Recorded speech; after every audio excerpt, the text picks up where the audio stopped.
Hello everyone, আসসালামু আলাইকুম। সবাই কেমন আছেন? আশা করি সবাই ভালো আছেন। এই তো আমিও ভালো আছি।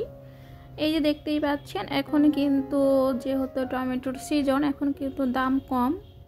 তো এখানে আমি 5 কেজি পরিমাণে টমেটো নিয়েছি টমেটো সস করার জন্য। ঘরোয়াভাবে যদি আমি টমেটো সস করে রেখে দিই, সারা বছর খেতে পারবো অনায়াসে, সমস্যা হবে না, কোনো কেনাকাটার ঝামেলা থাকবে না। কারণ এখন যেহেতু সব কিছুই পাওয়া যায়, তো আমরা সেইভাবেই সব কিছু দিয়ে সুন্দর করে ঘরোয়াভাবে তৈরি করে রাখলে নিজের ইচ্ছা মতো কিন্তু খাওয়া যায়। কেনাটা কিন্তু একটু খেতে কষ্ট হয়, যে শেষ হয়ে যাবে তাড়াতাড়ি, একটু কমাই খাই বা এরকম কিছু। তো আমি কিন্তু এই যে বেছিনে পানি দিয়ে সুন্দর করে সবগুলো ঢেলে নিয়েছি, একটা একটা করে সুন্দর করে ঘষে ঘষে ধুয়ে নিচ্ছি, কারণ এতে কাদা টাদা থাকে, যেহেতু টমেটো জমিতে হয় তো কাদা থাকবেই। তো এখন আমি টমেটোগুলো সুন্দর করে কেটে নিব, 4 ভাগ করে কেটে এই তো আমি 2টা কড়াইতে দিয়ে দিয়েছি।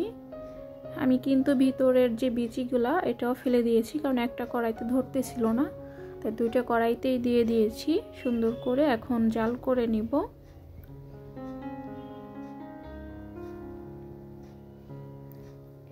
দেখতেই পাচ্ছেন একটারও কিন্তু বিচি নাই, আর আমি এখানে কোনো রকমের পানি ইউজ করি নাই আর করব না। পানি দিলে কিন্তু নষ্ট হয়ে যাওয়ার সম্ভাবনা থাকে।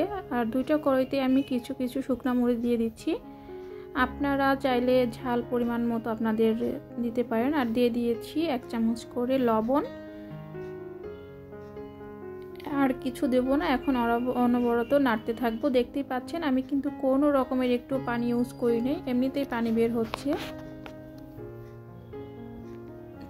হচ্ছে আর টমেটোগুলো কিন্তু আস্তে আস্তে কমে আসতেছে। এভাবে আমি সুন্দর করে নেড়ে চেড়ে এটাকে নরম করে নিব। যতক্ষণ পর্যন্ত নরম না হচ্ছে ততক্ষণ নাড়তেই থাকতেছি।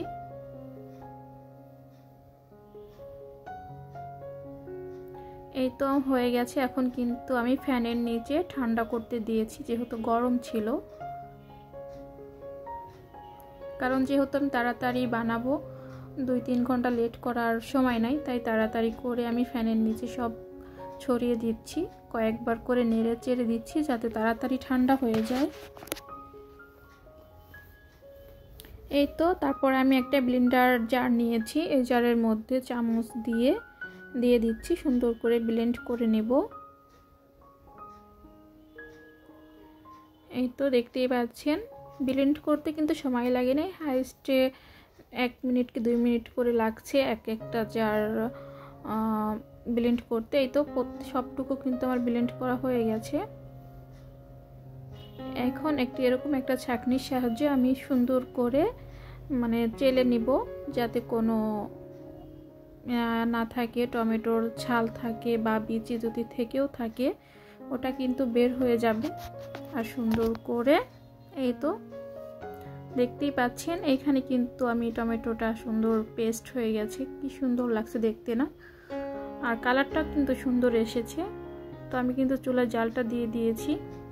যেহেতু 5 কেজি টমেটো, এখানে প্রায় হাফ কেজির একটু কম চিনি দেওয়া হয়েছে।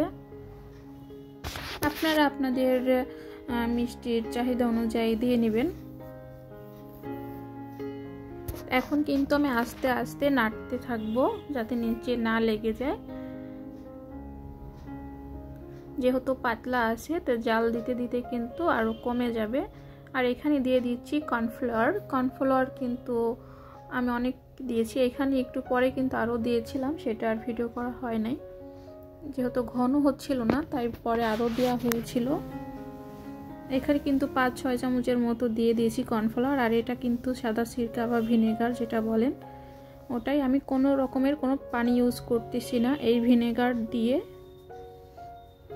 দিলে কি হবে, অনেক দিন থাকবে, আমি সারা বছর সংগ্রহ করে রাখতে পারবো। আর এখানে কিন্তু আমি এই যে চাটনি দেখতেছেন, তেঁতুল চাটনি, আমি 4টা চাটনি নিয়েছি, কারণ তেঁতুল দেওয়ার কারণে কিন্তু ফ্লেভারটা আরো সুন্দর আসে, ভালো লাগে খেতে।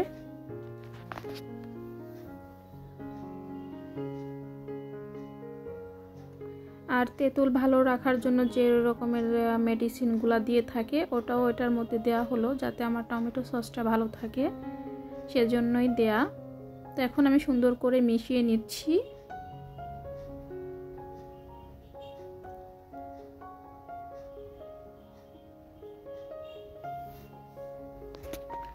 আর এখন আমি দিয়ে দিব ভিনেগার। এই যে একটা 250 মিলি বোতল দেখতেছেন, এটার প্রায় সবটুকু দিয়ে দিয়েছিলাম, একটু রেখেছি আর বাকি সবটুকু দিয়ে দিয়েছি।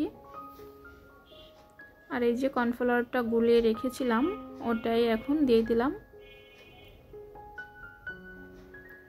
এখন অনবরত নাড়তে থাকতে হবে সুন্দর করে যতক্ষণ না ঘন হয়ে আসছে। আর এই যে আমার ঘরে কিন্তু কেনা সস ছিল, এতটুকু ছিল, তো এইটুকু আমি এখন দিয়ে দিব, কারণ সসের মধ্যে যে মেডিসিন দিয়ে বানায় ভালো থাকার জন্য ওটা আমি দিই নাই, এই জন্য এটা দিয়ে দিলাম। তেঁতুলের চাটনি বা এই সসটা দিয়ে দিলাম যাতে ভালো থাকে আমার সসটা।